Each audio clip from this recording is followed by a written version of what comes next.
Magandang araw sa lahat. Guys, mag-aalas 5 na dito. Wala akong nagawa. As in, kakatapos ko lang umidlit. Sana yung isa. Diyan din si Jabba sa likod ko kanina. Natulog din. Pero ngayon nawala. So, tinatamad talaga ako. Pang 3 araw ko na ito na, inaantok pag, tuwing hapon. Napansin ko lang, magpalapit na yung ating panganak is inaantok na ako palagi. Last time kasi hindi ako antukin, hindi ako natutulog sa hapon masyado. Pero ngayon, hindi talaga kaya pag hindi umidlit kasi grabe, antok na antok. Kahit tulog naman ako ng maayos kagabi. So, wala din si Didi dito. Umalis kanina mga alauna, tapos mamaya pa yung gabi uwi, mga 10 siguro. So kami lang dalawa ni Jabba. Hindi ko pa alam kung ano yung kakainin ko for dinner. Puro nasa freezer pa yung mga stocks. Ang gagawin ko, siguro mag-order lang ako ng delivery from Carrefour. Kasi may kailangan din kaming bilhin. Katulad ng itlog kasi wala na kaming itlog. So, yun guys. And then maya gawin ko na talaga to. Akit na ako sa taas para i-arrange yung mga gamit namin sa luggage. So yun guys, yun ang ating gagawin for today. May dumating na delivery. Amazon. Nakakasyo ko ano laman. Check natin mga people.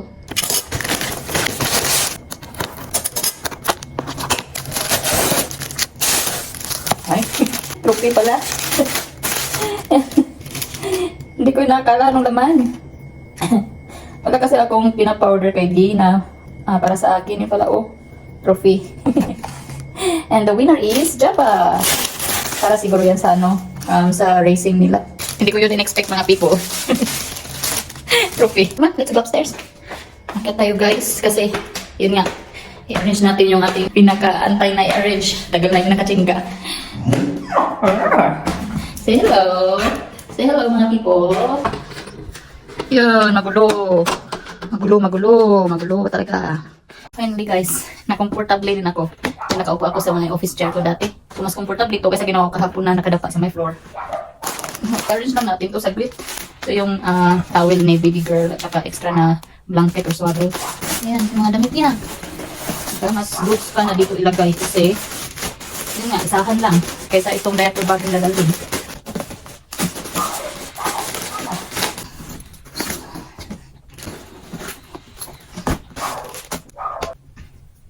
Tapos ito lang yung bibit-bitin ko siguro, diaper rash cream, wet wipes, tsaka baby lotion. Meron naman siguro silang shampoo doon, tsaka body wash para sa bata. Posible namang wala, no? Pero yeah, at the moment ito lang. We'll see kung at saka alcohol pala. We'll see kung kailangan ba magdala ng shampoo or whatever. So ito naman yung mga damit ko, extra ko to. Ito talaga yung ito yung pang 3 days ko. Assuming na 3 days kami doon. So yan, pabalot na din tapos extra. Ang plano kasi namin ni mga people is, kung dumating man yung araw na yun, tapos pagpunta namin sa hospital, hindi pa ako pwedeng i-admit or sample papauwiin kami kasi matagal-tagal pa. Instead na uwi kami, kasi malayo yung biyahe, mag-check-in na lang kami doon sa area. May mga hotel naman doon na mura lang. So, mag-check-in na lang kami instead na uuwi tapos babalik. Kasi hindi natin alam yung progress, no? So, yun yung plan namin. Kaya kailangan namin magdala ng extra na mga damit. Just in case lang. Kaya, yun. Si Dee na lang ang hindi pa nakapag-prepare ng kanyang mga damit. Bilis na lang din yun siya mag-prepare. Saka damit niya mga people, puro itim lang lahat. Hindi na yan siya mamimili, hagot lang yan siya. Saka short niya, basta ganun, madali lang siya mag-prepare kasi same lang yung mga damit niya. And yung mga toiletries namin, like toothbrush, mga ganun, saka ko na siya i-prepare pag sa time na yun. Kasi syempre magtutoothbrush pa tayo. So, yun. And, ayan, natapos ko na. Di ba, bilis. Dito na lahat. Ito pala. Yung bottle, dito lang nilagay. Ito yung gatas ni baby girl. So, di ba mas organized siya dito at saka mas handy. Ano lang muna. Lipat ko yung gatas dito later. Baka matupi, no? May space pa kami dito. Ito yung damit ni Dee. Natapos ko kung kailangan ba namin magdala ng towels. Towel namin. So, hindi ako sure. So, for now, goods na. Ready to go na tayo mga people. Wala ba ako nakalimutan? Wala na. So, at least na-save yung 3 bags, no? Naplano sana namin dalhin. Ayan. Natapos din. Ang bilis lang naman pala. Natamad kasi si Juntis. And sino ba naman di tatamarin yan? Ang hirap na nga umupo Tapos ang likot-likot pa niya. Kahit, alam mo yung squeezy na siya sa loob, pa rin, sobrang likot pa rin. Hindi na siya sumisipa masyado kasi syempre, masikip na ano na lang yung ano ba siya, ganun. Ikot-ikot, ganun na lang yung ginagawa niya. So, yun guys, dahil pang space. Para din kami mag-staycation ito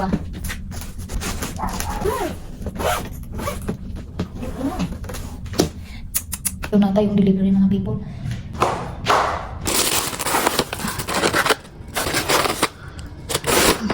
Ito yung ulamin natin for tonight guys. Ang lalaki na pusit. So ang gagawin ko dito is iprito ko lang. Ayan. Tapos yan cheese ni B kasi gusto nilagyan ng cheese yung omelet niya. Tapos saging. Hindi pa masyadong hinog. Nag-crave ako ng ice cream. Pasaway talaga na juntis. Kaya yan, nag-order ako. Häagen-Dazs. Kain ko to later after ng dinner. Eggs, tinapay at saka cranberry juice. Prepare na tayo ng dinner. Parang madami siya guys. Pero, prituhin ko na lang lahat. Tapos magsain na din ako ng kanin. Nagigitsan ko na itong pusit mga people. Tinanggal ko yung mata kasi yun yung diba, tumatawsik. Tsaka yung din, tinanggal ko na din yung lamang loob niya. Prituhin lang natin. Ang bangunan ng ating pritong pusit guys. Kunti lang pala nung naprito na yun. Yung kiyos pa. Tamang-tama lang pala natin dito ko lahat. Ang sakit ng talsik niya, kaya yan, tinakpan ko yun, Alas 8:20 na dito. Medyo nagugutom na ako, pero palapit na din matapos yung aking, pritong pusit. Si Java nakakain na, buti pa siya. Kalakad muna tayo habang inaantay ang ating niluluto. Pero kumain, kailangan kong mag-walking.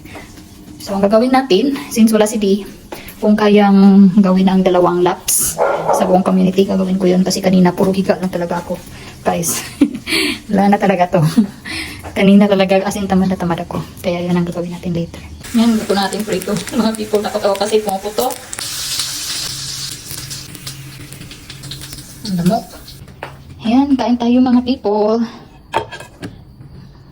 Diba? Pag may tira nito, bukas ko naman ulamin. Tapos na ako mag-dinner. And may natira sa pusit ko, 2 at 1 katiting. Sarap. Pero kunti lang yung kanin na kinain ko kasi gabi na.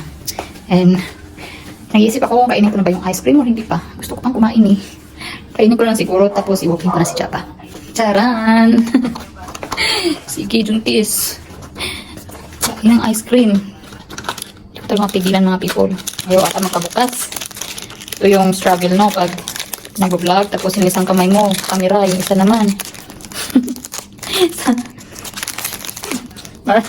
Sorry. Wait lang, magay ko lang naman dyan. Ito.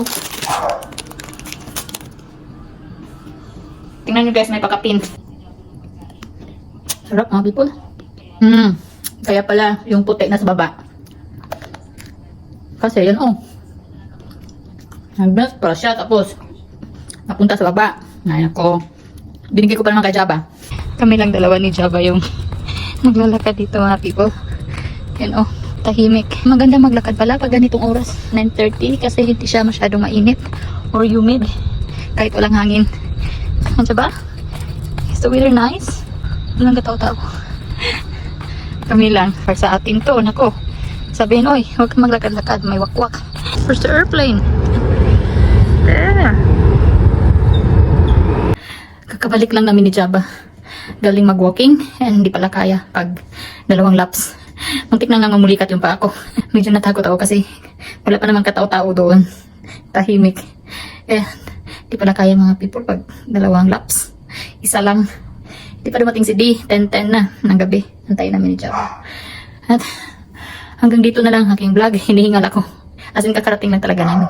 Maraming salamat sa inyong suporta. Ingat kayo palagi. God bless and bye.